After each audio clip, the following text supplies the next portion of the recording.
Okay, we're recording. I recorded a Zoom.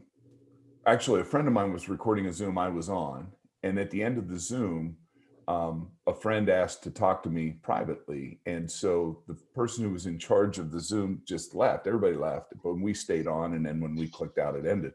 But we didn't realize our private conversation was recorded also. Oh my gosh. And so it was made public, and somebody contacted and said, I don't think this is supposed to be on Zoom. And so I had to contact my other friend and say, delete, delete, delete. It was a pastor who, he was talking to me because the vice president of his congregation, a woman, had an affair with the music director. And it was pretty bad. Those things never go well. I don't think Well, hopefully not. One person saw that at the end of the Zoom meeting, he and I started to engage in a private conversation. I don't think he listened anymore, but he was the one who then said, you need to get this gone. So we won't do that today. When we're done, we'll just end. We'll keep going. I have to edit all of my class recordings. Otherwise, I might not have my job anymore.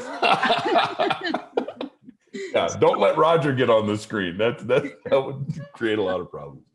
Well, guys, thanks so much for today and the next 3 weeks. We'll do this for the month of March on Thursdays at 10 a.m. until 11:30.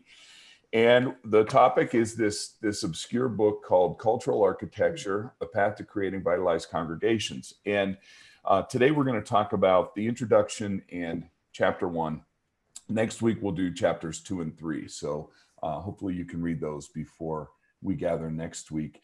I want to start just by giving you some background into the book and what led to the book and how all of this got developed so that you have a picture of the evolution of this. Also, I mean, I can teach you verbatim what's in the book, but what I'd rather do is I'd rather hear from you what's speaking to you in the book. What questions do you have? What's challenging you? What feedback or perspective is percolating in you while you read? And so I would really value hearing some comments from you. Also, don't be afraid to take me on something. You'll lose, but don't be afraid to take me on. If there's something in there that doesn't sit right or that seems to be a little bit off or could have been said in a better way, don't be afraid to talk to me about that. The reality is I wrote this book in 2019. And it was submitted to the publisher in September of 2019. It was supposed to be released in July of 2020, but because of COVID, 1517 Media, which Fortress Press is part of 1517. It's the ELCA's publishing house, our denomination's publishing house. It's the largest publishing house in the denominational world. So Fortress is pretty good. They're good folks. And they decided not to release any new books in 2020 after COVID hit. And so the book release got pushed to the end of January 2021. So, I mean, to me, it feels like it's a little dated, but I think it's still relevant and applicable to what's going on in the church. It is fascinating that since I wrote this almost 2 years ago, year and a half ago, as I read through it, there's so much I would do different right now, right? And that I would add or say differently. And looking at the introduction in chapter 1 and preparing for this, there's stuff I would have added in the conversation around the cosmos. You know, I focused primarily on human culture, but I wish I would have expanded on that a little bit more. So that was one thing that came to my mind. I wasn't warned that you shouldn't read your own book. Nobody warned me about it. It's a little painful because you start seeing things that could have been done better or differently, or that could have been added. But where the book came from. So in 2011, I started a process to earn a doctorate, a doctor of ministry. I don't have a PhD. I have a doctor of ministry degree, which is a practical degree. So PhDs are philosophical degrees. The Doctor of Ministry degree was created by Princeton and San Francisco Theological Seminary. They're both Presbyterian on different coasts. Princeton's in New Jersey, SFTS is in Marin County, north of San Francisco. And they started the Doctor of Ministry program to engage clergy, active clergy, participants, ministry practitioners in deeper thought about the practice of ministry. And so to get a DMin, you really have to be in practice. The degree is designed to work with you as you're doing your daily work. Whereas a PhD, typically you stop and all you do is go to school. But a DMin is meant to be a practical degree. So well, I got mine from LSTC. So well, okay, all right. I heard if you put that in your car window, you can park in handicap parking. Is that okay, Pat? Does that still work? So that one on the West Coast is not the only one. However, the one at LSTC is now just in preaching. Before it was open to a ministry, what I did and what you're doing. Right. But that became unpopular. So now it's just an DMin in preaching. Yeah, so there are different, thank you for bringing that up. When you pursue a doctorate of ministry, there are different areas of focus. So preaching is one, leadership is one, trying to think of some of the other, pastoral care is one, care and counseling.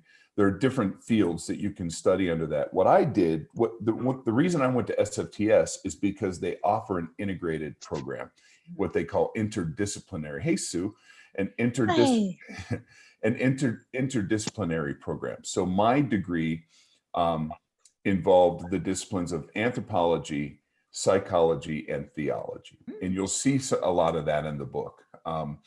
And if I had not written a doctoral dissertation, there's no way I could have written this book. There's no way. The discipline of writing a dissertation really helped me to learn how to write and how to create something like this. And what you do in a dissertation, the very first thing you do is you identify a problem.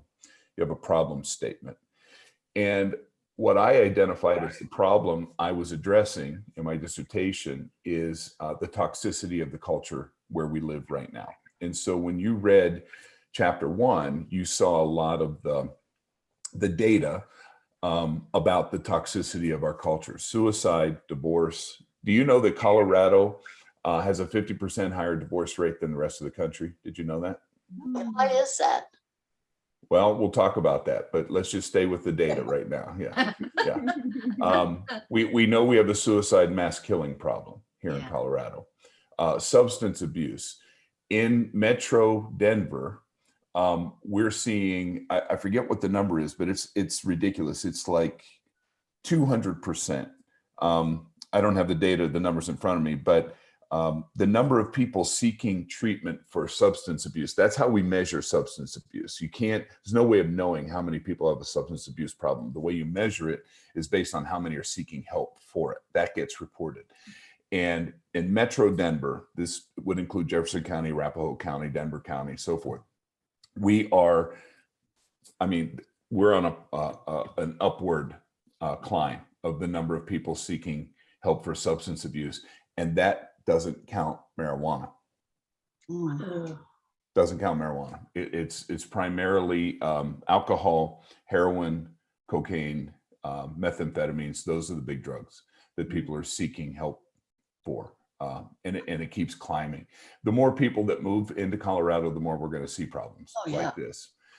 So as the population grows, these problems will continue to grow. So that was my problem statement is I did extensive research. Some of you know Brian Adams, Jeff and Julianne Adams' son, Brian, who's brilliant. He has a master's in public health. He is a physician, went to CU Medical School. He's done work in cultures around the world, primarily down in Central and South America. He's just a remarkable person. Brian helped me. He was a research aide for me. And so Brian went to the Jeffco Health Department. He was online, did a lot of stuff, just trying to get the numbers, get the data that I could use in my dissertation. And and that also served a project he was doing while I was in college. So we shared information on that. So love that young man. So I created a problem statement around toxicity of our culture, and then the rest of the dissertation was, how do we address this? What's my thesis then? So my thesis is that Jesus came to create a community of people that generate perpetual life. So when I read in Scripture, Aionion, which into the ages, which is often translated as eternal, right? And so we think that we hear the word eternity and we think it's related to me, that Doug's going to be eternal, that I will live forever. And I don't think that's what Jesus was talking about. What Jesus was talking about was creating a culture that perpetuates life into the ages, that what's eternal is generation into generation into generation, life perpetuates. And he came to lead us into a way of life that produces that, because as we evolve as human beings, we have the capacity to annihilate ourselves. We have the capacity to annihilate the earth. We can do that. You know, we see movies like Star Wars and so forth, where a Death Star, just how far away are we from that? Not too far. You know, you think about now we don't even have to send soldiers into battles. We just fly in with drones, and we've got laser beams from space. I don't even know what we have, what capability we have. But Jesus came, in my beliefs, that so that he could draw humanity into a way of life that aligns with God's vision from the beginning for who human beings are created to be, that creates opportunity in life for all people, not just now, but forever, so that life perpetuates, because God cares about life. So that was my dissertation. And I had a project that I did focusing on, I was trying to create culture, saying the church is to create a culture of life, vitality. So my project was, I had 20 people who participated in the dissertation project. I asked each of them to choose one person that they would orient themselves toward in service and generosity over a period of 6 weeks. And they weren't to tell the other person, I'm focusing on you. Like, you know, Sue couldn't go to Roger and say, Roger, for 6 weeks, I'm going to serve you and be generous to you. That would have defeated the whole thing. Now, yeah, exactly. So, but the point was, I wasn't studying the person being served. I wasn't studying changes in the one receiving service. I was studying how service and generosity affected the servant. That's what I wanted to learn.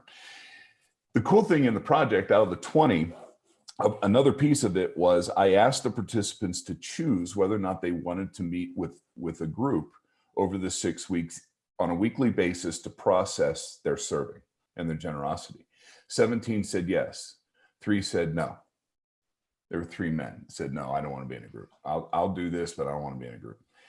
All 17 of the people who participated in a reflection contemplative group self-reported, I mean, incredible change and shift within themselves, and said words like, I'm more hopeful. I'm more confident. I feel better about who I am. I have a sense of purpose. It was incredible how they reported back. The 3 who did not participate in a conversation group all said, no change. They've been serving for 6 weeks, orienting themselves toward another person, doing the same thing that the others were doing, but what was different, they weren't processing it. They weren't making themselves aware on a daily, weekly basis of how this activity was affecting them. The people who did the contemplative work were changed. The ones who didn't self-reported, no change. And I had it all recorded. I videotaped all my conversations with the folks, made that a part of the appendix in the dissertation. So the readers of the dissertation could watch the interviews and see, you know, how these people were self-reporting. And so I graduated with a, how do they say it? They say the dissertation was passed without required revision. which is with honors. So that was, I did well. They liked it. And I got the doctoral degree in 2016. I finished the dissertation in 15, and but I didn't actually collect the degree until May of 16. Didn't realize it was that long ago. Yeah. So then that led to, well, what was happening concurrent with that was Anchor Church. So we had back in 2013. So while I was doing my doctoral work, we started a conversation at Abiding Hope about what's next for Abiding Hope. Where are we going? And in 2015, we published what we called our Generous Life Vision. And some of you know Generous Life. We raise money for Generous Life. It helps us to go beyond what just being a congregation, just taking care of ourselves. And so the Generous Life Vision, what we said was, in the conversation from 13 to 15, we asked, we can't grow really numerically on the site we're at right now. We're about as big as we can be. We don't have enough parking. We have no more room to build up. We're landlocked. It is what it is. And every consultant we've ever talked to said, good luck, you're on 3 acres. This is about as far as you're going to go. So some remember back in end of 2007, we launched a second site down in Castle. Actually, it was in Highlands Ranch first, then it moved to Castle Pines, then it moved to Castle Rock. Mm-hmm. And we had released it in 2011 or 12, I think it was 12, to become an independent ELCA congregation. That's Well of Hope down in Castle Rock. So we started that church, and it was part of Abiding Hope for a while. So in the conversation about what's next for us, we asked, what should we be doing? Should we launch more churches, launch some additional sites? Do we sell our existing property and buy 15 acres up the road and build a mega church and just keep going bigger? What do we do? How do we serve the church? And somebody on the task force said, aren't a lot of churches struggling? And I said, yeah, a lot of churches are struggling. He said, why don't we figure out a way to help other churches? Instead of launching new, why don't we come alongside those that already exist that are struggling and see if we can help reinvigorate, revitalize the struggling? And the whole group was like, that's it. Yes, thank you. And so that's how Anchor Church got birthed. And so we launched it with the 2015 Generous Life Vision. And we had 4 key points that we included in that vision. Number 1, and this is all in chapter 2, by the way, but I'm just hitting it quickly so you see what led to the book. Number 1, we want to get better at what we're already doing. So we can't go and help others unless we're working on ourselves, right? Well, they tell you on an airplane, before you put somebody else's mask on, put your own on first. So there are things we've got to work on. There are things we need to live into better. So that's first thing. Number 2, we want to come alongside struggling congregations and get them on a path to revitalization. Number 3 was we wanted to have a Latino focus. We're in Denver, Colorado, for goodness sake. The Latino population is second to the white population in our area. Why are we not doing things with the Latino community? And so we intentionally put that in there, that we have to figure out a way, even though we live in white suburbia, we've got to figure out how to partner and walk alongside the Latino community. And number 4 was we wanted to create a national network of mutual support with groups, congregations, organizations, synods doing this kind of work. And I'm happy to say we're doing all that. All of that has come to fruition, and it's happening at a high level, and it's continuing to grow and expand. In fact, this week I'm going to be receiving names from the ELCA of pastors around the country who have the capacity to do this work that we will put through a year and a half long, 18-month training process, and then link them into ongoing cohorts for mutual support, coaching, and so forth. The Bishop of Southwestern Pennsylvania has read the book already and has contacted me, and we're going to be having a conference call, a Zoom, with his full staff plus some key pastors from the synod that he believes can do this kind of work. And he wants to do it not just in 4 or 5 congregations, he wants to do it in the whole synod. Same thing is happening in northeastern Pennsylvania. The new bishop there is a fellow named Chris DeForest. I remember Chris. Remember Chris? Yep. Chris DeForest is now Bishop Chris DeForest of the Northeastern Pennsylvania Synod.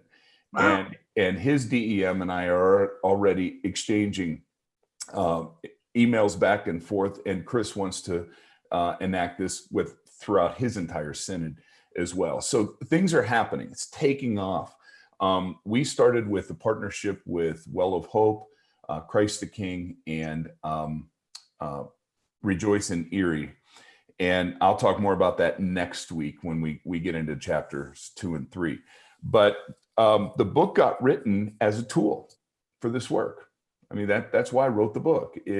Had we not begun to engage in this, I wouldn't have written this book. It would have been kind of arrogant of me to write the book if we're not doing this kind of work. But I believe this is the future of the church. I think that we have to find ways of collaborating deeper, working together across all levels, church-wide, synod, congregation. We need for congregations to be working together. We've got to stop competing with one another. We've got to stop thinking that each congregation can do everything. How do we maximize the strengths of each congregation and then partner and support and work together? And new ideas of church are developing. I think the future of the church are small communities, not large, big churches, but smaller communities. But they need to be connected. They need to be anchored in some way to one another for mutual support and accountability. And so as you go forward in the book, you're going to read more about that vision and what some of those things are. But that's how the book got developed. Sister Barb. Yeah, I remember that meeting, and all I could think of at the time was, really, because I wanted more diversity, and I had realized that we had like a Baha'i speaker and a Jewish speaker and a, Muslim and stuff like that. But I really wanted, so now I have come to realize that was a good plan, because I didn't know that there were a lot of churches struggling. So I am finally aligning myself to, I hope, the mission of Abiding Hope. And it has taken me forever. Oh, I don't know what you're talking about, Barb. You haven't asked any questions, been at any meetings, brought anything up. I don't know what you mean. I just thought I'd throw that in. I appreciate you saying that. That's part of the... Years ago, I read a book written by a Methodist minister named Gil Rendell called Leading Change. And what Gil said is, he said, you got to understand as a pastor, as a leader of the congregation, that you're in a different place than most of the people in the congregation. What he meant by that is, think of a roller coaster. If I'm in the front seat of the roller coaster, I'm having a very different experience than the people in the middle seats and then the people in the very back seats. So when we're cresting that hill and I'm in the first car, I'm over top of the hill, while the people in the middle cars are still climbing the hill, and the people in the very back car are still down at the bottom of the hill, right? And so as leaders, sometimes the mistake we make is we think everyone sees what we can see. Everybody can think how we think. Everybody is just going to accept this because they've had the same story that we've had. It's not true. And so when you lead change in an organization, you've got to recognize it's going to take, Barb Piatic, 18 years to get over that hill, to be able to see and go, oh, this is what we're doing. This is where we're going. And it just is. There shouldn't be judgment tied to that. And the responsibility really is to the leader to be able to speak to people where they are in that journey. And so when I stand up in front of the congregation and I'm leading us in a new direction for something, 80, it's actually 84% of the people are going, huh? 84%, because 2.5% are innovators and 13.5% are early adopters who love big ideas, who think strategically, and that's 16%, 84%, they don't see it. They don't get it. Some will come on board because they trust the leadership and they trust the people who are making the decisions and they have relationships with them. But there's a whole segment of folks that are just going to wait and see. I'm going to wait and see because I don't get it. I don't understand it. It doesn't make sense to me. Barb brings up a good point, though. Mhm. Are we talking Christian churches, or eventually will this incorporate other faiths? That's a great question. So I'm involved in, it's called Multi-Faith Leaders Forum. It used to be called the University of Denver Religious Advisory Council. I've been a part of that since, I've heard him talk about that too. yeah, since 2008. So a long time now, 13 years, 14 years. And DU didn't want to, DU got a new president, new provost or whatever, and she didn't want to keep this going. And so we broke away from DU, and we're now an independent, not-for-profit Multi-Faith Leaders Forum. And several of them are reading this book. And I'm curious to see how people of other faith groups are going to respond to this book.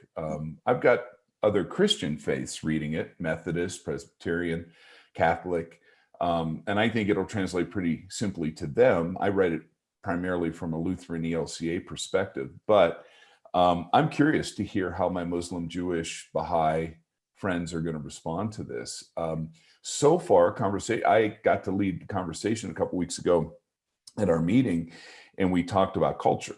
And we talked about truth and myth. I wrote an essay recently about that, and that was part of the conversation. And fascinating how many people just perked up immediately into the culture conversation. And they're using the same kind of language. It's just we're coming at it from different directions. So I really think the culture conversation is cutting edge in the faith community. It's not cutting edge in the corporate community. We know businesses like Google and Amazon and others talk a lot about culture and the culture for their employees and staffs and so forth. The church is always lagging a little bit behind where the corporate world seems to be, especially in regard to leadership and change. It's hard to change in the church. It's really difficult to change in the church. And I think the reason for that, there's multiple reasons, but one key reason is when we ask people in the church to change, the first question is, have I been wrong all these years? Mhm. So you mean I haven't been believing the right way? You mean the God I've been believing in doesn't exist? You mean, then what about my grandparents' faith? And what about my mother's faith? And what about, so that's not really who Jesus is? And it brings with it this inherent judgment that what you've been believing is wrong. And I think that we don't want to be wrong. And especially when it comes to faith and conversations about God, we want to know that we're believing the right stuff, and this really is who God is. And there's a lot of emotion and intensity tied to that. And then for us as Lutherans, man, start talking about our German heritage or our Scandinavian heritage and those and there's a lot of emphasis and import that gets tied to those sorts of things. So it's really difficult for us in the church to lead change. And I think that's why most congregations are struggling, is because pastors, I got to be honest, this is a little judgmental statement, so forgive me, but I think what we look for these days in people to be pastors, we look for nice folks. We look for people who love Jesus and love people.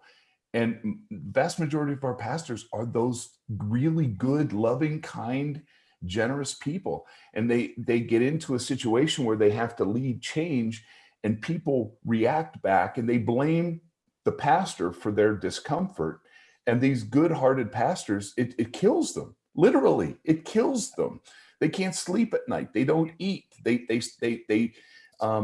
become addicted to things because you're being told you're killing me. You don't care about me. You don't love me because you're changing the church that I grew up in and that I've loved my whole life. And it's very, very difficult work. And that's part of the theory behind Anchor Church, why we need relationships with other pastors and mentors, especially who can stand with, especially young pastors, new pastors, to say, no, this is good. I know this hurts. I know this is painful. We're going to get through this. We're going to be able to push through.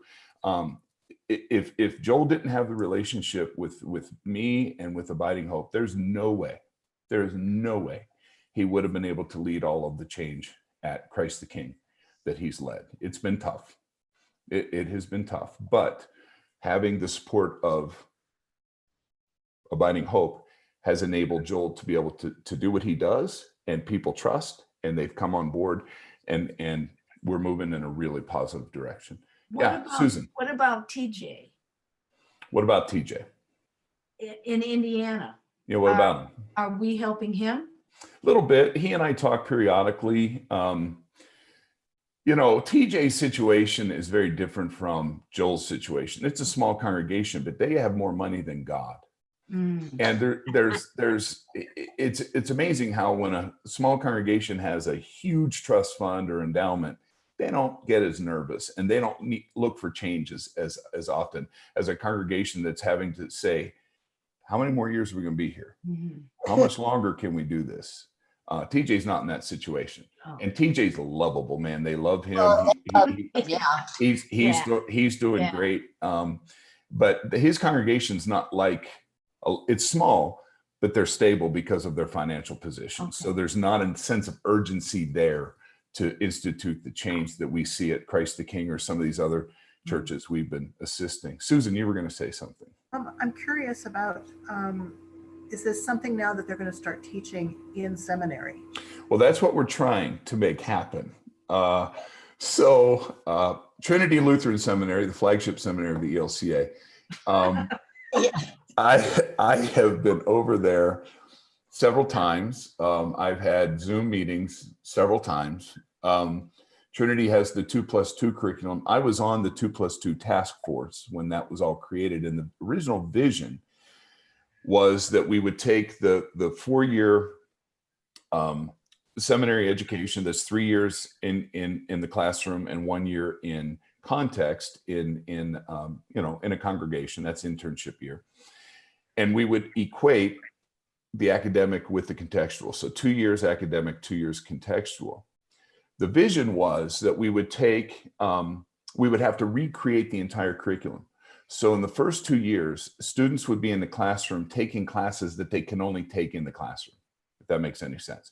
Like Intro to Old Testament, Intro to New Testament, systematic theology, preaching.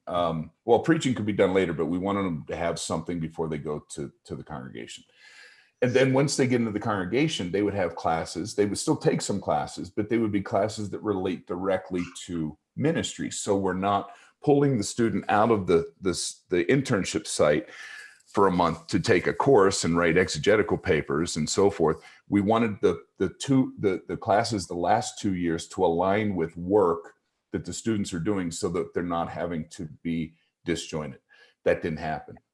What the seminary did is they basically took the 4th year of classes and spread them out over the 2 years of internship. And it's a mess. It needs to be adapted. But what we've offered, and I say we, myself, Scott Suskovic, who is my partner in the Anchor Church work, he's in Charlotte, North Carolina, Christ Lutheran. We approached Trinity and to become home base to the Anchor Church movement. And there's multiple reasons for going to Trinity. One is the location, kind of central. It's in middle Ohio, central Ohio, not hard for a lot of folks from around the country to get to. The other thing is Trinity's been struggling. We felt like this could be a focus that would help them if they focus on congregational vitality and raise students who are versed in congregational vitality. We want the Anchor Church pastors to also be the ones that receive interns from there, so that we know that the interns are going to cultural architects, if I can use that language, and being trained to do that. Plus, then there's a long-term relationship with that church that they serve for 2 years, so that they have support when they go out into the parish for the first time. So we presented this proposal to the seminary. Let's just say it's taking a long time for them to accept change. Academics to be able to go, I really see the vision in this. So actually, to be honest with you, I'm at the end of my rope with Trinity, and they've gotten the last chance to come on board with this. And if they don't, then I'm going to go speak to somebody else. And we've got other contacts at other seminaries, but it would break my heart if Trinity didn't say yes to this. What we wanted to do too is have all the Anchor Church resources at Trinity, so that pastors know if you need help with congregational vitality, that's where you go. You go to Trinity. They'll have the documentation. They'll have the people, and you can get the help you need, the support you need there. So Well, we're the waiting. 7 last words of the church are, we never did it that way before. It's Exactly. always been that way. It's still that way. Well, academicians, I don't want to be mean. We need our academics. We need them. We need our practitioners, but we need practitioners and academics to work together. And so part of the proposal is that professors would have time in residence in anchor churches. Anchor church pastors would be invited to be on the campuses. So we would be doing this cross-pollination of working together. Yeah, Susan. Oh, I thought you were waving. Sorry, I was talking to my husband who just walked in. Yeah. But I do have another question. Great. Because as I was reading this, my first thought was, why has our culture, our society,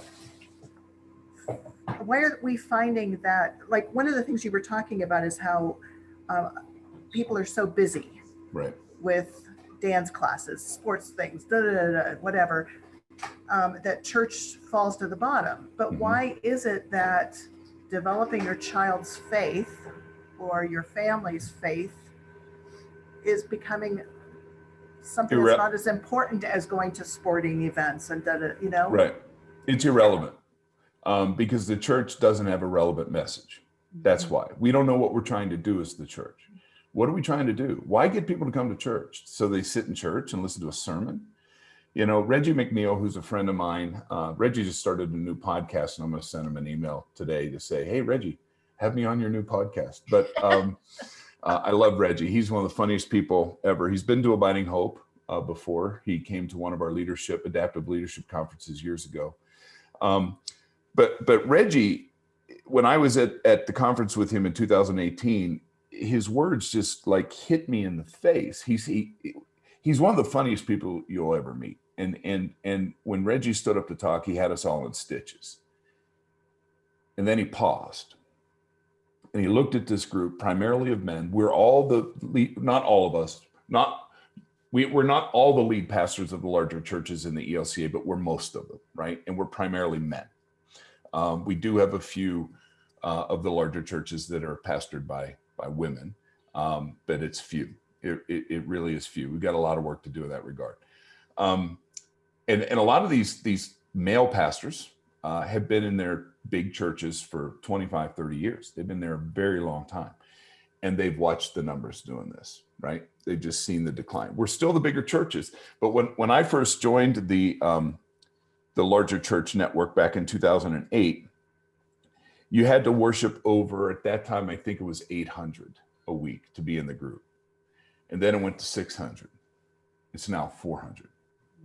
You see, it's half the size of what it was to be in the group. Reggie paused, he looked at the group and he said, it's not your fault. Yeah, he said that in the book. It's not your fault. I have chills because he just let that sit when he said it. And I looked over and I saw tears going down colleagues' faces. Tears. These are the largest pastors of the largest churches in the ELCA, tears going down their faces. Because what Reggie was saying to us is, you've been trying 30 years to get the ship turned around. You've been trying for 30 years to make things work, and it's getting worse, and it's getting harder, and none of you know what the hell you're doing. And he was right. But he said, it's not your fault. He said, it's nobody's fault. He said, everything has changed since you signed on to be a pastor. Everything has changed. And none of you were educated to do the kind of work that needs to be done today. It's not your fault. Everybody is trying to figure this out. Everybody's in the same camp, in the same boat. And that was profound for me. You got to know that there are a lot of pastors who see being a pastor at Abiding Hope as a plum call. That I have reached pinnacle. I have it made, you know, because I'm a pastor of this big white suburban congregation with lots of money, and we got it. We made it. You have no idea how stressful it is. It's ridiculously stressful. It's very hard work. Most of the time we're creating strategic ideas. We don't know if it's going to work or not. Most of the time, we don't know if it's going to work. If you think only programmatically, you will never succeed, because all we keep doing is just rearranging the deck chairs on the Titanic, right? And nothing really changes. That's why I'm trying to shift the focus of the conversation from program to people, to culture. That let's create a culture into which we immerse people. And that gives us then a relevant message. Why come to church? Why be part of a church? Come join with us in transforming the world so that all people may have life and opportunity, not after they die. Now, come help us do this in the name of Jesus. Come help us create space for everybody. Come help us love everybody. Come help us let people know that love and life win. Come help us spread the message that you matter, that you're important, but your life is bigger than just you, right? These are things that we need to be saying as a church, not come to church, listen to Pastor Doug's great sermons, Glenn's amazing music, and then maybe you'll go to heaven after you die. That's kind of been the message. Everybody's like, well, you know, I don't want to do that. That doesn't make any sense. And so Reggie used the analogy of going on a trip and getting stuck in an airport, right? Nobody is happy if they get stuck in the airport. Well, the airport's not the destination. The airport's the thing you have to pass through to get to the destination. The destination is the beach. Well, church is not the destination. Come and be stuck in church the rest of your life. Well, that sounds like fun. Only Dana would enjoy that, right? I mean, this is, that's not fun. Getting stuck in church. Are you kidding me? Kids are like, how much longer do we have to be here? No, the goal is life. The church is what we pass through to be immersed into a culture that generates within us life that percolates from us into the lives of others for the sake of the world. That's what church is to be. But unless we have clarity of that, then everything we're doing won't work. It won't make sense. It will be largely irrelevant. So that's what I'm trying to do, is shift that conversation away from program to people and culture. Okay. You have repeatedly said you're shifting that Focus. whatever Focus. from program to people. Okay. Mm-hmm. Yet, right now, in my mind, we have some really fantastic programs: environmental justice, spiritual companion group, racism. Those are a couple of those are in the dialogues. Your thing on myth and truth, those are programs. And I was trying to think last night how you're investing in people, and I don't understand how you're investing in people. Let me help you with that, Barb. People run the programs. Well, hang on. Barb, who do you enjoy spending time with? Noah, Chris, Sherry, and Emily. When you go out to eat, or when you help them with their homework, or you do are you having a program? No, you're investing in people. Yeah. Everything you just named, care of the creation, race relations, all of that's all relational stuff. That's not programmatic. Yeah. We're asking you to change. We're not telling you go teach a class. We're saying you change, Barb. You change. You be transformed to love creation deeper. You be transformed to work toward diversity. You be changed and transformed so that that's people. We're not just building programs that we ask people to sign up for. That's not what we're doing. We're calling people into a way of life that will transform them. So by you serving, you being generous, you coming to worship, that looks programmatic, but it's not. That's the process we use for you to be shaped and formed and transformed. Yeah. Okay. Yeah. So your family is a culture. And you are immersed in that culture. And the culture of your family forms and shapes who you are. And it forms and shapes your kids and your grandkids, right? Culture of the family. Your workplace is a culture. And your workplace will form and shape you, either for the good or for the worse, right? Better or worse. and the church is a culture. But largely we're ignorant when it comes to seeing, identifying, and assessing culture. I used a line in the book about a fish is unaware of the water in which it swims. And humans are largely unaware of the cultures in which we exist. You think all of the white supremacists just happened? No, they were formed. They were shaped to be white supremacists. They exist in cultures that tell them being white is better than being black. And they're formed, they're created. They're not born. No baby is born as a white supremacist. We're not. I grew up in a very racist family. Very racist family. First time I went to Detroit to study inner city ministry and lived with an African-American family for 4 weeks, right before Christmas of 1990. And I was at dinner with my family, and my mother at Christmas dinner says, "Doug, tell us about your experiences in Detroit. What did you learn?" And the first thing I said was, I learned that Black folks really aren't that much different from us. I was 23 years old. My dad put his fork down. My grandfather put his fork down. And my grandfather looked at me and he said, "Son, you must not think very highly of yourself. To say that some young buck is just as good as you is the most ridiculous thing I've ever heard you say." I began to weep. I just spent 4 weeks with these people who treated me as family. I held their babies. I slept in their finest room. I ate like a king for 4 weeks. They treated me like a prince. And my grandfather told me, "You're wrong. You're wrong." And so I got up from the table and I went to my bedroom and I cried. And there was, after about 20 minutes, there was a knock on the door, and it was my grandfather. And he opened the door, and he didn't come in the room. He just stood there and he made small talk. But that was the last time I ever heard my grandfather make a racial slur in front of me. He never did it again. We never talked about whites, blacks, anything of substantive, but he never used the N-word or any other derogatory term around me anymore. He knew something happened to me that was different than him, and he respected it. And I think he was changed because of my experience, simply because he loved me and he wanted to be in relationship with me. He was changed. That's culture. There was no program that made that happen. That's a cultural experience. And that's what we're trying to create in the church. You want to get rid of hatred toward LGBTQ? Get people in relationship with LGBTQ people. Yeah. We want to get rid of the divide between races. Let's get the races together and let's learn from each other. Yeah. And let's be honest and open. But we have to be willing to be changed and transformed. Repent and believe the good news. Repent and trust the good news. That's the first thing Jesus says when he comes on the scene in Mark's gospel. And what he's saying is, have your mind changed. Be different.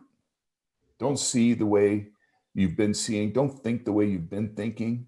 I'm going to show you a better way. I'm going to show you a new story that can change and transform you and the whole world. And that's what I'm inviting you into. I think in John chapter 2, I just had this revelation a few weeks ago when Laura was preaching. It's funny how when I watch Jay or Laura preach, I'm changed. You know, it's like, oh, man, the new stuff comes, and because they think differently than I do. But Laura was talking about come and see. Jesus says to Nathaniel, come and see. And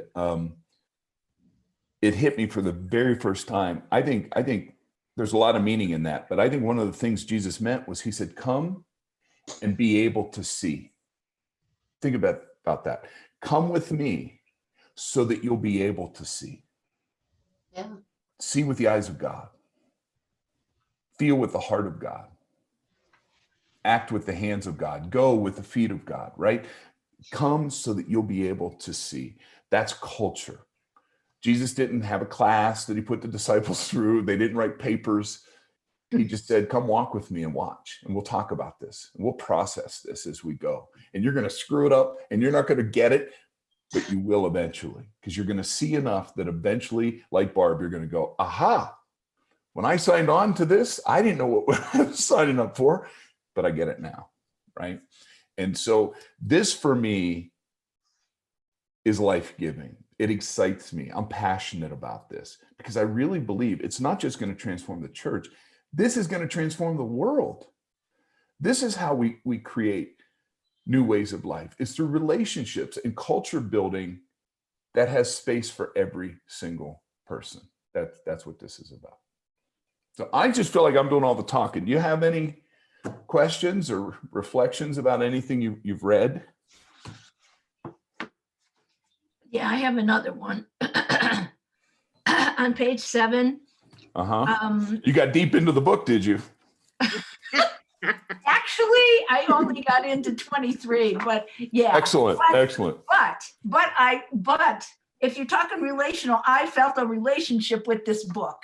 Wonderful. Okay. Yeah. I really did, and I really understood it. But there's one little sentence. Well, I highlighted that whole first paragraph, but there's one little sentence that I didn't understand until you started explaining a lot of stuff in the last few minutes. Okay. It was the cultural architect ensures that all within the congregation align with the new culture. Yeah. Well, when I read that, all I could think of was Jim Jones. And I'm thinking, well, he and I have a lot in common. yeah, that's what I figured. Yeah. We're both very charismatic. Yeah, you both are very charismatic, but he was a screwball. Well, and he had a lot of girlfriends too. I don't want to go there. But because now I'm reading it through a different lens, it makes more sense. Yeah, so that's a very important sentence, Barb, and thanks for drawing attention to that. This is the hard work of being a cultural architect, that I have to be able to look at the horizon of the congregation and say, that doesn't align, doesn't fit. And so either we need to, and I'll get into this in later chapters, but either we need to stop doing it, don't do it anymore, change it so it will align, or do something else that aligns better, right? So those are our three options. And that's the hard work that pastors struggle with, because if I say, guys, we're not doing VBS anymore, just doesn't align, kids aren't coming, it's taxing on our parents, we can't find servants who are really passionate about it, we're not going to do it. There will be people who kick and scream and throw rocks. How dare you stop VBS? Yeah. I came to faith in Jesus through VBS in 1954. Yeah. And we ought to still be doing it so kids can come to faith in Jesus, right? And you get this boom. Yeah. This barrage of angry people. I'm getting it right now saying we're going to keep the church. We're not going to have open worship, in-person worship until August. I'm getting, you wouldn't believe the things people say to me, right? And that's hard work, because it sucks that I believe I'm doing everything with the leadership of the church, other pastors, our staff, to do. Oops. What? To think through all of this stuff back. Uh-oh, did I break down? Yeah. You froze for a minute, yeah. Am I back now? Yeah, you're back. Could you hear me? Yes. Yes. Okay. So it really stinks as a leader when you've done the due process, you're thinking through things, and you publicize a decision to change something, and then you're under attack. It hurts, and it's scary. And it creates anxiety and fear. And a lot of pastors just don't change anything because that's scary. They don't want to experience that, right? Well, but maybe they can't handle it, maybe emotionally. Well, it's well, think about us as parents. How many times did you just not do something maybe with one of your kids because you knew you were going to have a battle? And it's better just not say anything. Just, I'm not even going to bring it up. Not even going to, nope. Even though you know it's an important thing that probably should be talked about, should be addressed. I don't want the battle. Or with my mother. This happens with my mother all the time. But I'm not going there. My sister and I, we talk, pick your battles, right? Well, when you're leading an organization that, here's true north. We want to be going this way, and it's going like this. You got to get it over here. Well, you can't get it over here without change. You can't get it over here without, stopping certain things or starting new things or doing something differently. And you're going to upset someone. And that's really scary, and it's tough. Yeah, sure. So I have a question because I perceive one of the advantages of Vacation Bible School, Mhm. Sunday school, those activities that we are not, that are not so prevalent now. Hmm. How do the younger kids start building relationships with the other kids in the congregation? Because that's where I see they build the relationship. Not the theological aspect is okay, but I'm really more concerned about the relationship, because if they don't build the relationship, they're not going to want to participate. Right. And one of the things we're seeing is those relationships happen in smaller groups of people, not large groups of people. That when you have these big, audacious, big churches love to have these big events, all these people come, and we have 300 kids, and it was great, and the whole thing. Mhm. Each kid didn't connect with 300 kids.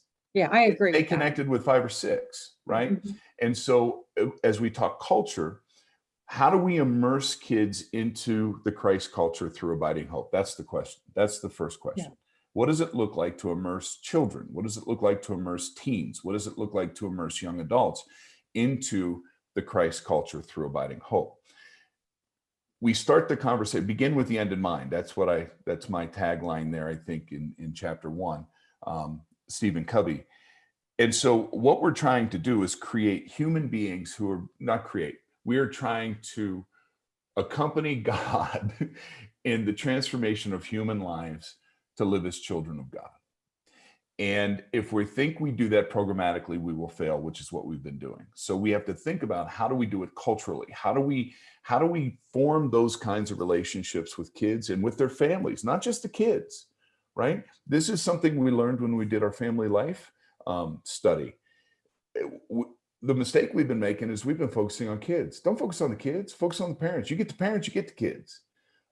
If you're just working to reach the kids, good luck. But if we can get the parents, then we get the kids. And to be honest with you, it's mom. If we can get mom, Okay. we got husband and kids. Mhm. And you're going to see at Abiding Hope this year and going forward, we're having a brand refresh we're working on right now. And our target person is a 35-year-old female, married with kids, works either in the home or out of the home. I mean, we have a whole profile created. That's who we're trying to reach.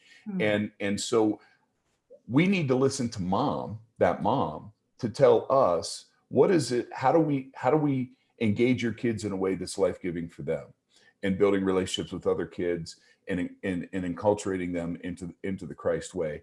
And we've not done a good job of that. We're working on that now. Pastor Jay has been instrumental in moving us in that direction. So Cheryl, I know I haven't answered your question directly. Well, you kind of did. I mean, Yeah, it may not be defined, but you have a direction you want to go.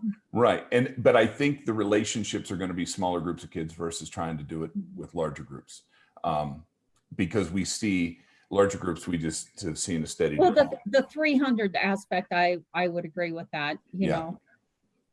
5 to 10, 15, maybe, I don't know what the dynamics are when you get certain. Yeah. age groups. Pastor Jay is doing far more work in thinking through this specific question than I am. And the way we're structured at Abiding Hope with our lead servant team is that's his ministry. It's not my ministry. And he's the resident expert in that. And I'm here to support him to make him successful in doing that. He's the lead servant for that family life ministry. So please know that I don't think through ministry and then tell the staff what to do. That is not how we function.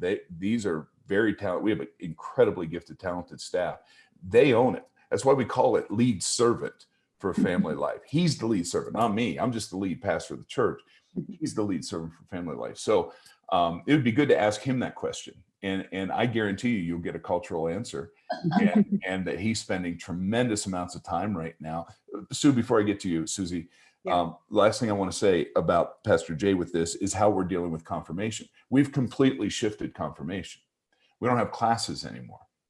So confirmation is like, if you want to be an Eagle Scout, you know, you have a kid who wants to be an Eagle Scout, you hand him a handbook and you say, you got to do all this stuff and to be an Eagle Scout, and the family has to be involved, right? Well, that's what we're doing for confirmation. You want to get confirmed. I don't care how old you are. Age doesn't matter. This is what you have to do. And you can do it in 6 months. You can do it in 3 years. You know, if you want to do it in 6th grade, you want to do it when you're in 11th grade, doesn't matter. And that's cutting edge. There's no other confirmation program like that that I'm aware of. And people are knocking our door in to learn how Jay's doing this, because it's a shift away from a programmatic come to class and more about culture with the family. We're going to immerse this family into this way of life. And we believe that will be transformative, not only for the student, but for the parents and other family members as well. Susie. I don't want to interrupt this. That was so helpful. I really appreciate it. I was only just thinking, Cheryl, about my life as a kid who went to every Sunday school class there ever was. And I even repeated confirmation. I asked if I could do it over again. So I was one of those kids. The only times I remember was when in 6th grade, our teacher was an 18-year-old high school senior. They ran out of adults to teach the class. And she drew us in and built these relationships among us where we could talk to her about anything and be there for each other. That's the only Sunday school class I ever remember after 1,000 others. And the only confirmation class I remember was the second one when I was 16 and everybody else was 12. And what the new pastor in our church did was he drew us together to the time when Diane Johnson just broke down and cried about how different she was and how hard it was for her to ever feel accepted. I look back and I'm confident that she was gay or should have been a trans boy. You know, and we all surrounded her and we all cried with her. Now that was for me confirmation. That's confirmation.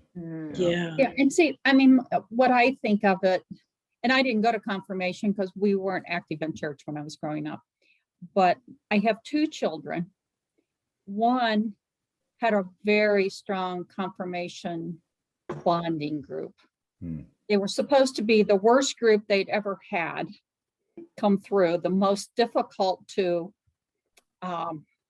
manage because they weren't very manageable. But they also maintained those close relationships into adulthood. Our son didn't have that same bonding effect so much. Not that he didn't like the people. I mean, there were only 5 of them in the group, and they were friends, but they never really gelled to keep track of each other as they matured and went on to high school or even into adulthood. So it kind of depends, I guess, sometimes on which kids bond and which ones don't. But, you know.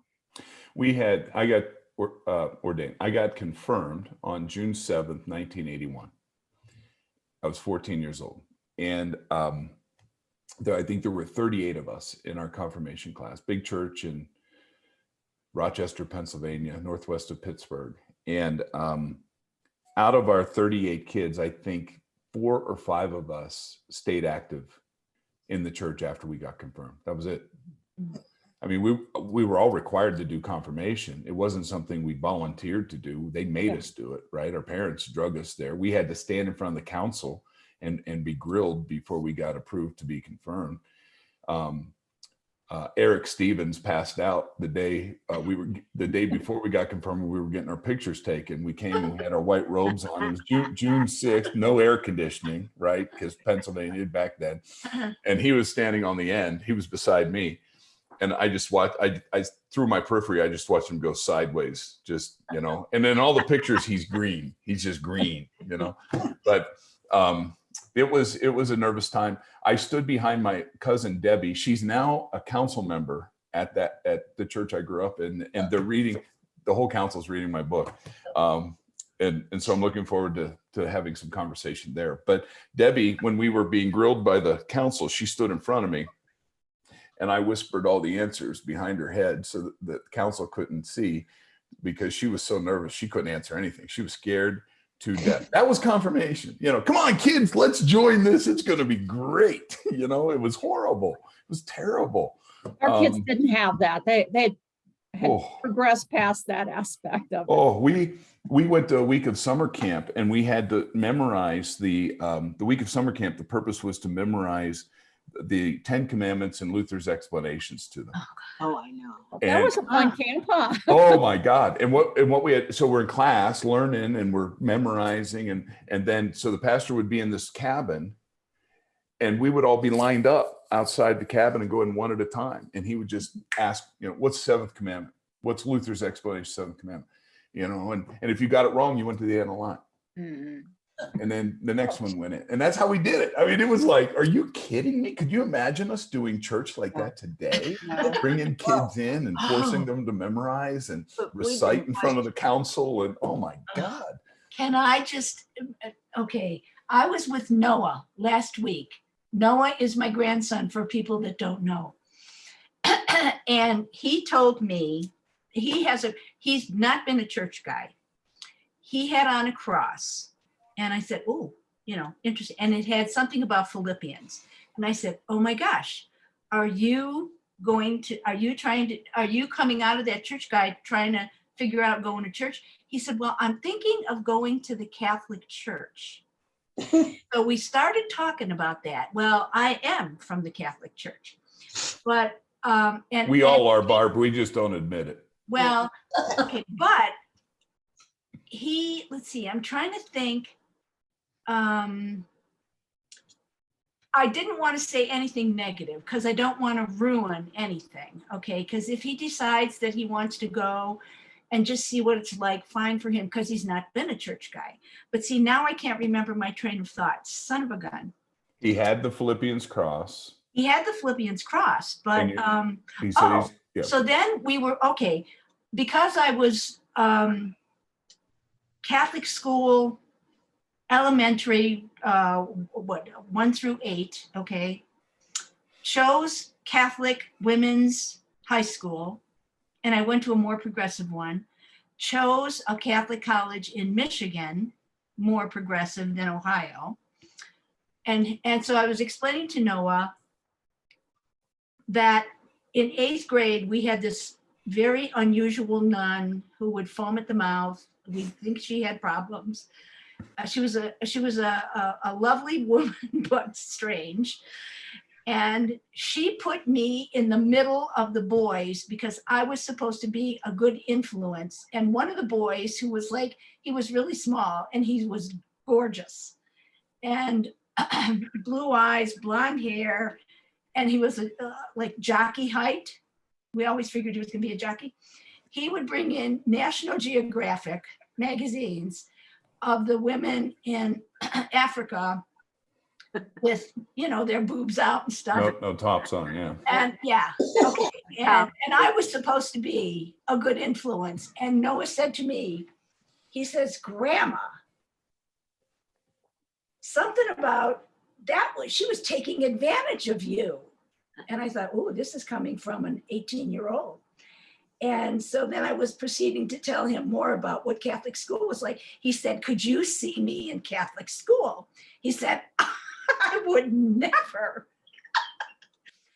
adhere to all those rules. I said, no, I can't even see you there. Yeah. But you know what? I appreciate the discipline that I got. Mhm. I really do. I truly do. Mhm. Yep. But What is the curriculum for confirmation now? I mean, the typical one I was, the 10 Commandments, the whole Luther Small Catechism and then the Old and New Testament. What are they doing now? I don't know. Ask Pastor Jay. Oh, there you go. I honestly, I don't know. I guess that's my question is what happens to theology and all that? We don't care about theology at Abiding Home. That I'm joking. I hope so. We Now, so you shut me up. read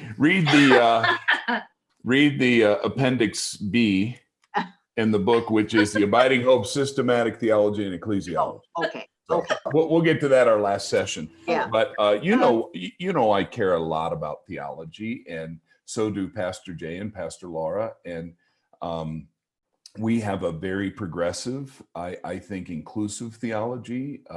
We've been influenced by Catholics like Richard Rohr. We've been influenced by evangelicals like Rob Bell. We've been influenced by Methodists like Elaine Heath, who has drawn us into the contemplative stuff. So we don't have what I would say a independently Lutheran theology at Abiding Hope. I think we have a more eclectic, inclusive theology at Abiding Hope. No. So I was going to say to that actual question, on page 36 and 37, the section on trust, not belief, Yes, thank experience, you. not understanding, is really, that spoke to me to where I understood that it used to be about belief. And as I'm becoming older, I think what I was looking for when we've made the change to Abiding Hope now is that what I've been looking for is that understanding of the relationship and the trust piece. Right. Yeah. I agree with what Susan just said, and just, the John 3:16, that made a whole lot more sense to me to switch out the trust word versus the belief word. Yeah. Trust is relational, belief is independent. It's cognitive. Trust tends to be more heart than head. And, if you just ask simple questions, why do you trust somebody? Guarantee you're going to tell me things about that person, experiences you've had with that person that has led to you trusting them, right? And so trust is inherently relational and experiential. Children trust their parents. Even abused children trust their parents. I was an abused child, and I trusted my parents. I think that we're wired to trust. We're wired to trust that relationships of any kind have to be built on trust. If there's not trust, you can't be in relationship. And so I think that's what Jesus was speaking to directly. Is like, trust God, trust God. I know it's hard. I know the circumstances look like you can't, but let's tell a story about these people who were in a flood. And let's tell the story about these people who were enslaved in Egypt and how difficult it was for them. So don't think just because things are tough for you in this moment, God's not with you and getting you through something. So all of the stories, biblical stories, are trust stories. And are you going to trust or you're not going to trust? Jesus went to the cross trusting. Bad stuff happened. He hurt. He died. But he trusted. And on the third day, he was raised. And so this is what we're inviting and calling people into. This has been a year of trust for us. As we've dealt with the pandemic. It's a year of trust. We're trusting God. We're trusting our governmental leaders. We're trusting our local leaders. We're trusting our medical professionals, and there's a lot of trust we're having to embrace right now, which I think is great. That's fantastic for society. Let's keep that trust going as we come out of the pandemic. And what does it look like now to build trusting relationships with people different from ourselves, people who look different, people who think different, people who, and talking about truth and myth. I want to have more conversations with people who are on a very different political spectrum than from where I am. And I want to listen. And I hope they'll listen a little to me, but it's really more about me listening, because I want to understand why folks felt so strongly they had to storm the Capitol building. Or I want to understand why, what the fear is that white people feel like they have to espouse white supremacy. What's going on? We can't just demonize those who think different from us. We've got to listen. And by listening, hopefully, trust will be built. And if trust can get built, then we can really be in relationships that can be transformative in both directions, not just one way. I don't want to make more people like Doug. The goal is not to make people think like me. The goal is to be in relationships with a broad spectrum of people that changes all of us, transforms all of us. Susie. And what might be hard about that is that a lot of those folks don't trust us. Right. And trust us white people. Tim served as a pastor of a congregation that was 3/4 Black. Yep. And I worked with the kids in that congregation after I retired. And they had to decide whether they would trust us. because they had had lots of experiences with white people that weren't good. Yep. And indeed, we had to learn to trust them. They had to learn to trust us, but their job was harder, to learn how to be willing to trust us because of what had happened to them. Absolutely. I preached during Black History Month several years ago at a friend's congregation, Black pastor, Black congregation in Columbus, Ohio. And he asked this white guy to come preach during Black History Month. I'm like, what? Huh? This, what? And he's like, we hear from Black folks all the time. We need to hear from a white guy during Black History. And I was like, okay. Yeah. So my message was, all of us, I have to die to my whiteness. I have to die to my whiteness. I have to die to my privilege. I have to die to identifying myself through my skin color, through my ethnicity. And I said, I think that's true for all of us. If we're truly going to build trusting, lasting relationships, we have to be new human beings, recreated in the image of Christ, all of us across the board. And there were some in the Black congregation who said, absolutely, I see the big vision where you're going. Where wouldn't it be great? Martin Luther King said, I don't want my kids judged by the color of their skin, but by their character, right? And I was trying to build off of that, what King was trying to say. But what I learned in that moment is there are a lot of Black folks that when you talk about dying to Blackness, I don't have the right to say that. I can't. I'm the wrong guy to talk about that. I can talk to whites about dying to our whiteness, but I'm the wrong guy to talk to Blacks about dying to the Blackness, because I have no idea. I have no idea what it is to be Black. I have no idea what it is to be a descendant of slaves. I have no idea what it is to be a persecuted race. I can read books about it. I can talk to people about it. I can hear stories, but I personally have no idea. And it is wrong of me to say that a Black person needs to die to their Blackness. Now, does it need to happen? Of course. Theoretically and big picture, yeah, we all need to die to self so that we can be recreated in the image of Christ. But that's not my place as a white person to stand with a group of Black people and call for them to die to their Blackness. And so I learned a lesson after that sermon, and they were so kind to me, so gentle, loving. It was overeating. Have you ever eaten neck bones? Anybody ever eaten soul food? Neck bones? Oh my God, they're good. I have no idea what animal it comes from. I think it's pig, but oh my God. We had this soul food lunch after the service. The food was amazing, but we had this rich conversation about the sermon and about Black history and everything. It was beautiful, just a beautiful time. But I learned a lot in that experience. Thinking about our whiteness and thinking about us as fish that are swimming in our culture, before we die to our whiteness, we really have to get a hold of our whiteness and understand what it means, this culture of whiteness that we swim in.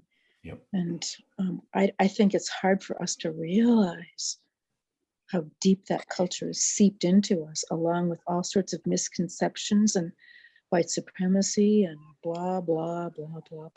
Exactly. And the times I feel that I've become enlightened, I became enlightened like this much, and I feel like it's a big thing, but it was really this much. And it's just, we're in process. This is a journey.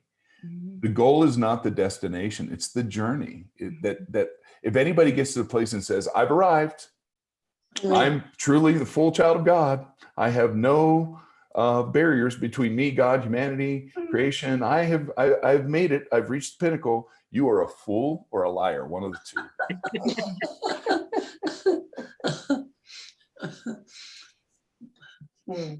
And sometimes we act like that in the church, don't we? Like, I get God, you don't.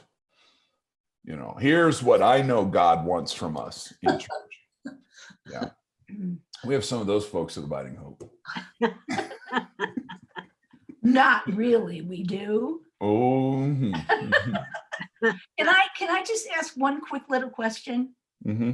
Okay. Was there a definition of organizational intelligence? We'll get to that. You haven't read far enough. Okay. Yeah. The second half of the book is all about organizational intelligence. Good. Yeah. It's basically knowing how to build an organization. That's what it is. Emotional intelligence is being aware of your emotions, Right. understanding what's healthy, what's not healthy. Cognitive intelligence, right? Organizational intelligence is being able to understand organizations, adaptive leadership, diffusion of innovation, how to, what it is that leads change in an organization. All of that is organizational development. And I get it. The whole second half of the book is about that. Okay, good. We are really enjoying, I am really enjoying this book, Roger. Mhm. But it's really applicable to our little group here in Arizona, because oddly enough, it started just as a place where people could come together and worship in the midst of not having a single church open in town. And then now I'm already identifying our church lady and the independents and the people who say, well, we've never done that before. Our little church lady is very upset if people sit at a different chair around the table. I told her last week, we don't have pews here. So anybody can sit wherever they want. And I've already threatened, I may just have them draw a number out of a hat this week, and there will be a number on each plate. So we're not going to go there. We're not going to be old church at the Zen house. Isn't it funny how those habits just surface? You know, my dad would always go to the church on Easter and Christmas early and lay coats in the family pew so that the heathens who only come twice a year don't sit in the family pew. Yeah. Susan, you were going to say something. I was just going to say how much I'm enjoying the book, because there was part of me that was a little nervous, because the only other thing I had read that you had actually written besides, your emails to us and things, was the document you gave us on Isaiah from That's very academic. when you were in seminary. Yes. And so I was a little nervous when you wanted us to read this, and I thought, do I want to spend my $20? And No. I wrote that. I wrote the document on Isaiah on the eschatological feast for a PhD professor, right? Yeah. And showing that I actually have a little bit of intelligence. And but no, I wrote this for church members. yes, it's fabulous. If the average church member can't read this and understand it, then what's the point? This isn't just for pastors. I want leaders to read this and understand it. I want congregations to use the book together, synods to use the book together. And so I tried to write it in a way that anybody can understand. And that's Dana Schisler sent me an email. Did you send it this morning or about or last night reading the book? And she said, surprisingly, I understand it. Well, I thought it was going to be like Richard Rohr, and I always have to have you translate what Richard Rohr's me. Well, that was the best compliment I could get is hearing that it's readable. You know, my cousin Debbie, who's on church council in my home congregation, she never went to college. She didn't go to college, and she was scared to death to read the book. And she sent me a text last week. She took a picture of her sitting in a like a lawn chair. All I could see was the book and her feet, you know, and to show me that she was reading the book. And she said, I get it. I understand this. And this is exactly what our church needs. And that to me is manna. It's just such compliment, because that's what I attempted to do. I tried to write it so that anybody in church could understand what we're trying to do here. Yeah. And this is our textbook for the Anchor Church training. So we use this we're beginning to use this to train other pastors in the Anchor Church movement. And I wanted a tool that they could take back to their councils, their leadership, and read together, so that they're not having to just try to learn my system and then teach it outright to others. So hopefully a lot of people will read the book and it'll get, excuse me. Are you looking for any like editing notes? Like, for instance, there was one where you had some scriptures listed in the introduction, and I actually looked them up. Yeah. But it said 1 John 15, and I'm like, there is no 15 in 1 John. So then I went back and went, well, is it 1 John 5? some, whatever the Oh, verse. where is that? Hang on here. And then there was one other spot. Oh, page 30. In that top paragraph, it says, for example, see 1 John 15:13. Oh, And it's actually John 15:13. well, first of I all, thought you were sort of testing us to see whether we actually looked up the scripture. I'm impressed that you did that. That's remarkable. But Yeah, that's then- probably a typo there. What? And then there was one other spot Yeah. where it was supposed to say Exodus and it only said Exod. Well, that's the publisher. They abbreviate. Oh, They have set abbreviations for the books of the Bible. oh, got it. And Okay. so they just did EXOD as their abbreviation. Like Matthew, they would do MATT or whatever. Right. But I saw that too. And there was one spot I thought they left a be verb off, but after I read it the sentence 3 times, it's like, oh no, that flows. So when you write, just a word to the wise here, and Susie's written a lot, always give the editors stuff to take out, or they'll take out good stuff. Oh. Editors are validated by changing your text. If they don't change your text, you don't need an editor, right? And so editors are going to change what you write. And sometimes it's great and fantastic because they're giving you insights you didn't consider. And other times you're fighting like hell to keep what they're wanting to take out in. And so, yeah, that must be a typo there with the First John. that 1 John thing. I didn't see that either. And for me with that, like the Exodus thing is like, Mhm. if they were going to abbreviate, then they should abbreviate all of the books of the Bible. I know. And Tell me about it. that's why I think the Exodus part kind of threw me, because I was like, Right. yeah, they left So the off way a couple it letters. worked. So Stephanie Harper, we need to end here. I've got a lunch appointment with Jay. Stephanie Harper edited my manuscript that I sent to Fortress, and she's brilliant, amazing, incredible. If you don't know Stephanie, you need to know Stephanie. Then I got an editor at Fortress who was superb. He was outstanding.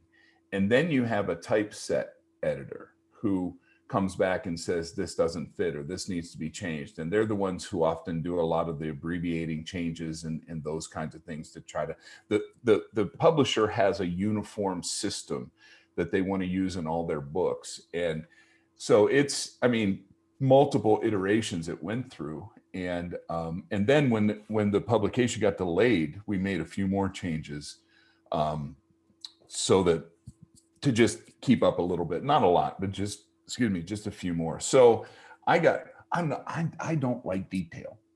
And I finally got to a point where I'm like, fine, it's fine, do what you want, it's fine. So I stopped looking over the millionth one that they sent back to me and said, I'm sure it'll be fine. Fortress wants a good product. And yeah, so I apologize about that. You get the No, I was prize, just gonna Susan, that say. you caught that. That was awesome. Well, I just thought you were testing us. Let's call it that. Did you bother to look it up? Yeah. Do you know, at the very beginning, you made the comment that there were things you would have said differently or done differently, or Yeah. having this experience of COVID this year or whatever. Right. For the 5th anniversary, you'll get to do the new introduction. So you should take notes of things you would have said differently or done differently. Oh, I'll be at a or- way different Yeah. place 5 years from now. That's for Yeah. sure. Actually, I've got a couple new book ideas in my head. One is Preacher as Cultural Architect, and writing a book about how preaching plays a significant role in creating culture, and talking about how we interpret scripture, theology, and preaching as a leader, preaching to form culture in an organization. That's one idea I have. I've got a few others as well, but what I want to do for a while before I need to hold myself back, because I can just start diving into some new things. I need to listen. I need to hear, how is the book resonating with people, with pastors, with congregational leaders, and what's missing, what would be helpful, because that will then lead me into what needs to come next. And so my hope is over the next 2 years to just be listening to folks and hearing what's helpful, what's not helpful, and what's missing, where do we need to go from here. So you guys, thank you. My greatest thing in life is getting to talk about me. So this was wonderful. Mr. Humble. Oh, you know it. Oh, yeah. You know it, Barb. I have the humility award. I'm very proud of that. I just wanted to say that I apologize for coming in late, but I often don't have control over my life Yeah. flow at Mhm. this particular time in my life. So if you don't mind me kind of coming as quickly as I can, but not, maybe I'm not always on time, that would be a real relief for me if I can just ask for your patience with me. Susie, That would be I good. think it was before you came in. I told the group, when I schedule Zooms, I don't have the waiting room. I turn that off so that people can come in and out while we're having the session. So that does not bother me. It's not an issue. And I actually expect that. I'm just grateful that y'all are showing up to have these conversations. So yeah, Cheryl. Susie, we have missed you so much. Mhm. And so it's such a joy Oh. just to have you for whatever amount of time you can come and join us, because Oh, you're very important to the group and you Oh. contribute so much, and we have missed not having you. well, I'm going to probably cry when I hang up here. But Well, I've just been, it's been hard for me because I need to orient myself in a different direction as my top priority. And so I don't always get to do other things. I don't always get to do other things. We understand. I don't know if Jay Thank will you. tell you this, Susie, but Jay read the book and he said some very complimentary things that were stirring for me personally. I think Jay knows me well, and he shared some reflections that I just greatly appreciated. And I said, thank you so much. That means the world. But what's your mother think about the book? Because that's really what I care about. There you go. He said, of course you do. Of course you do.